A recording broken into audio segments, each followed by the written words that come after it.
you fail, right?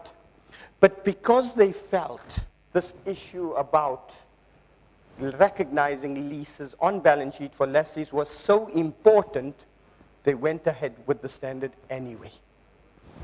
The life of the standard, the discussion on leases started long ago. The first discussion paper was around March. The first exposure draft was issued in 2009. Look, when the first exposure draft came out, most people hated it.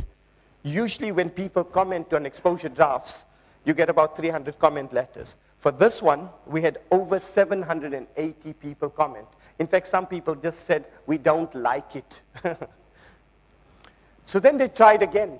The second version was issued of an exposure draft, and they tried to fix up lessor accounting, but it became far too complicated. Eventually, at the beginning of 2016, they issued the final standard of IFRS 16, which is now effective in 2019. So it's a new standard, but it comes effective in 1st January 19. Nobody's early adopted. The only early adopter I found is Aldar, and they are a lessor. So nobody really wants to early adopt the standard because of its consequences. Why? Why did they still issue the standard? The standard setter in the basis of conclusions of IFRS 16 says that analysts are already grossing the balance sheet. If you go to an analyst and he analyzes financial statements, he already considers the lease payments as a liability. And for listed companies, they are doing that. They're saying if they are doing that already, why don't you bring this to the front of the financial statements? Because that is more useful and relevant information. Okay, so what's going to happen? If every lease is going to be a finance lease, what does this mean? Lessees are going to have a big change. You're going to have an asset, which you previously didn't, and you're going to have a liability. What's the name of the asset? It's a right of use. I don't care really whether it's IS 16 or IS 38. The standard doesn't mention that. It's a right of use asset. Together with that, you are going to have liabilities. Your income statement is going to be different as well. Your income statement will have a lease expense made up of depreciation because you have an asset, and you will also have an interest expense. But what you will observe is the profile of income is going to be completely different to before. And I would show you this through an example. Let's take an example of an aircraft. I'm going to do lots of examples, lots of stories. Please, if you feel free to throw a question, I'll try and take it. Otherwise, I'll push it through to the break. 5-year lease of an aircraft. There's a lease of an aircraft for 5 years. Your rental payments are $1 million a year. There is no renewal, no purchase option. Discount rate is 7%. The life of the aircraft is 20 years. Under good old IS 17, we would clearly conclude that this is an operating lease. Ownership does not transfer. There's no bargain purchase option. It's only for 5 out of 20 years of the life. The present value of the lease payments is 4.1 million. It's not equal to all the fair value of the asset. Therefore, this would be an operating lease, which means as an operating lease, the airline would book an expense of $1 million, $1 million, $1 million, $1 million, $1 million. Agree? No dispute. Under IFRS 16, let me show you the debits and credits. The entire credit is where it starts. It's not the right of use asset. The right of use asset is the balancing number, but I've put the entry there because it's the debit. The right of use asset, you will calculate as the function of the liability, which is the present value of 5 $1 million payments at a 5% discount rate, or 7% discount rate for 5 terms, you get to 4.1.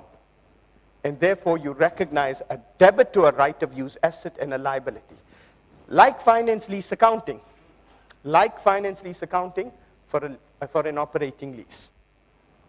Now, before I go to the next step, clients have come to me and said to me, well, in some cases, we've got very, very expensive assets, but the lease payments are low. So I have to pay $1 lease for the next 10 years, $1 lease rentals for the next 10 years. What is my liability and my right of use asset? The liability is the present value of $10. And the right of use is $10, regardless of what the asset is. So the entire value of the asset is dependent on the liability, even if it's in an aeroplane. You understand that? So your right of use is driven by that. So what you'll have, at the day you enter the lease, the day you enter, not at the year end, because current operating lease accounting requires you to book an expense at the end of the year. Current accounting would say, hey, you book an expense, now you've got an asset and a liability. Because you have an asset, it's a new kind of asset, it's not the aeroplane. You will have to amortize that asset over 5 years. You agree? At the end of 5 years, it's gone, your right of use. How do I do that? I do it on a straight line basis. I debit depreciation, credit the asset. I then, at the end of the year, will make a payment of $1 million. That payment of $1 million will settle some interest. How do I calculate that interest? I take my liability and I unwind some of the time value. And then the balance of that settles off the principal. You understand that? So you've got a new set of journal entries for something that you are previously booking an expense for. But what I would like to draw your attention to is that under the old standard, my expense was $1 million. What's my expense now? 1.1.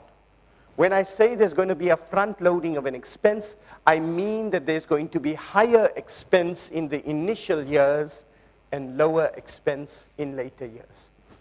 Let's go through a comprehensive example now to show you the impact of IFRS 16. Let's say I have a 10-year lease. It's an operating lease. It's a 10-year operating lease.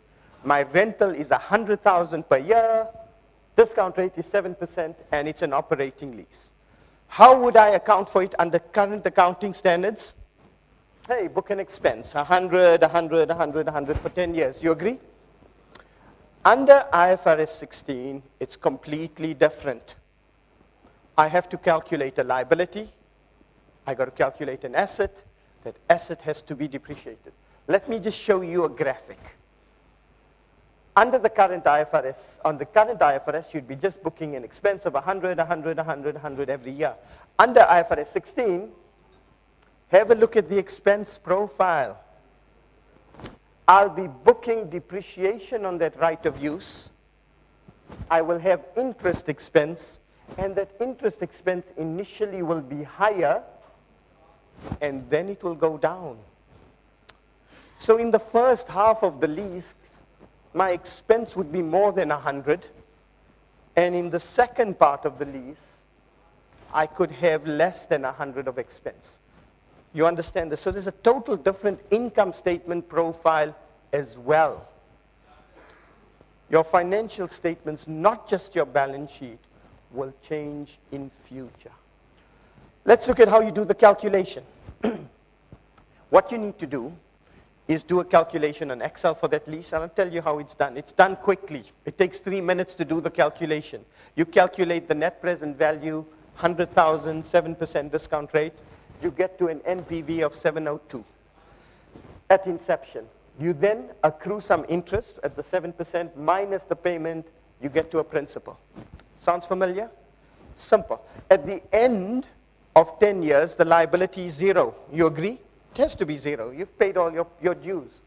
But what you should notice in the finance lease accounting is the interest charge is initially high, and then it goes down. Because of that, you have this phenomenon here. The interest cost is higher and goes down, so your total lease expense changes. What happens? Let's go further. One step further. If you have to look at the balance sheet, under good old IAS 17, for that simple operating lease, you'd have nothing in the balance sheet, nothing in the balance sheet. I'm ignoring the cash transaction. You'd have nothing, no asset, no liability. Under IFRS 16, you do have an asset. At the inception of the lease, you have the asset, you have a liability. Over time, that asset goes to zero. At the end, it goes to the liability also goes to zero. But what I want to draw your attention to is the rate of decrease. If you see the asset, it goes down gradually on a straight line basis. Yeah? On day one, the asset is equal to the liability. But subsequently, what you will observe is that the asset diminishes faster than the liability, which means you have a negative net asset position or a debit to equity. Throughout the life of the lease, your liability or your net asset position is negative. And what does this mean? This means that you have a block on retained earnings, which means that you're preventing your shareholders from taking dividend. Understand this. This is different. For the transaction that you had yesterday is not going to be accounted for in the same way your transaction is going to be accounted for tomorrow. Understand that. It's a big difference. You're going to have an effective dividend blocker for the duration of the lease. Let's go on. What happens in the income statement? That same agreement, the old IAS 17, in the income statement, you simply booked an expense of 100, 100, 100, 100. Under IFRS 16, you have an amortization expense, you have an interest expense. As you will see, the expense starts off far higher, but then decreases over the period. What about your cash flow statement? Your cash flow statement also changes. Your cash flow remains the same. It can't be more than 100,000, right? But the nature of the cash flow will change. Your operating lease payments used to be an operating